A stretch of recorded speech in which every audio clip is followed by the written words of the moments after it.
Hi guys, Amber Craft here with the Crafty Book Reviewer. Now today we are going to be reviewing Come to Dust by Bracken McLeod. Now the synopsis on this is, ever since her mother abandoned her, 5-year-old Sophie has had to depend on her Uncle Mitch for everything. Though their life is difficult, he works hard to keep their family together despite the obstacles in their way. But just when everything seems to be looking up for them, it all comes crashing down when Sophie dies tragically. Mitch descends into crippling grief, not knowing how to continue on without her. When scores of children around the world begin to inexplicably rise from the dead, Sophie is among them. Everything becomes much harder. Mitch rescues her from the morgue, determined to carve out a normal life for them no matter what, though it is soon clear that may not be possible. While the kids who have returned behave like living children, they still look very dead. And they can do something else that normal children cannot. Something terrifying. While debate rages over whether the children's return is a mercy or a sign of an approaching judgment, a congregation of religious fanatics determined to usher in the apocalypse has their own plan for salvation. Now Mitch must find a way to save Sophie from an increasing hostile world that wants to tear them apart and put her back in the ground for good. Now this book had 46 chapters plus an epilogue, and it is a standalone book set in third-person point of view. Now the publishing house is one that I've never heard of before this book, but I've actually read a few since then, and I'm probably gonna butcher it. I'm gonna look at it. It's Trepidatio? I'll put the publishing house right here. That's who it's by. But it's an imprint of Journal Stone. So it was kind of nice to get a new book by a new publisher and see what it was like. Now, Come to Dust is kind of a weird book in itself, that it has interlude sections sporadically throughout the novel that tell you what's going on worldwide of the phenomenon of children waking up that have been dead.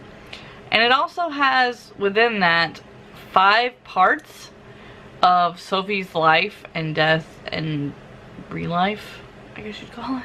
Now my thoughts from a reader's perspective on this book is it was just kind of weird. Now I love that Mitch is a doting uncle that's going to take care of his niece after her mother has run off. Now that's great. But the struggles he had that seemed so bad were actually less than I face as a single mother. Yes, he had income issues, and yes, he was trying to figure out the dating scene, but he just reminded me of like an 18-year-old when it come to trying to talk to the girl he wanted to date, and almost like he was just babysitting instead of that being his new life. And it had nothing to do with the fact that he was an ex-con or anything like that. It seemed like Bracken got so far into a story, and where he could have pushed it to make it seem real or thrown a little bit of action in, he just didn't. Now, like I said, don't get me wrong, everything is written as a single parent does. You struggle of dating, struggle of finances, and making sure you get off work in time to pick up your kids and everything. But it just read more, I'm gonna say, obligatory than loving. Now I know she's not his kid, it probably is a little bit of that, but when you read later on about how far he is willing to go to get his niece back and take care of her, even though she is this zombie child woken up, it just doesn't read the same. And it left me feeling a little disjointed that he's willing to go so far for his niece, but yet, I don't know, it was really weird.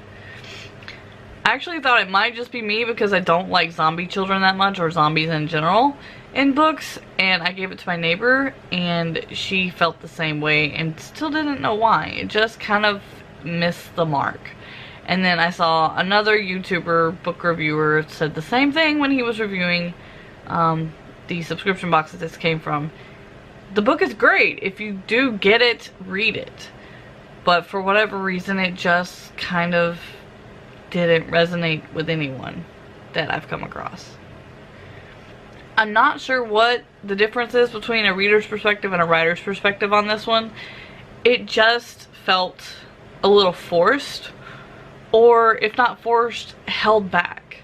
There were things I would have loved to have seen happen in this story, within what is already happening that he didn't do. And then there were things that while he did do, they just, I don't know.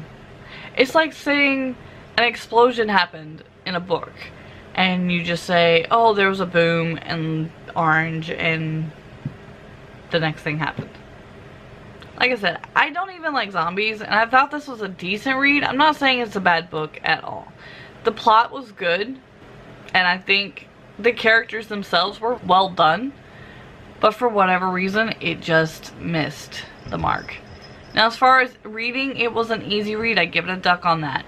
But as far as the plot and the pulling you in, I have to give it a gremlin, because I fought with this book the entire time trying to get into it, wanting to get into a good plot, but just not being able to, no matter how hard I tried.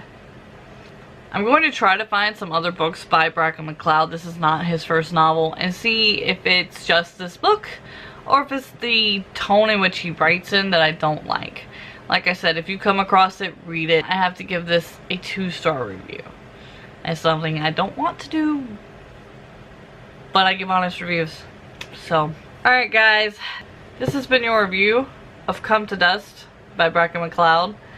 I did like the cover. It's pretty. I like that.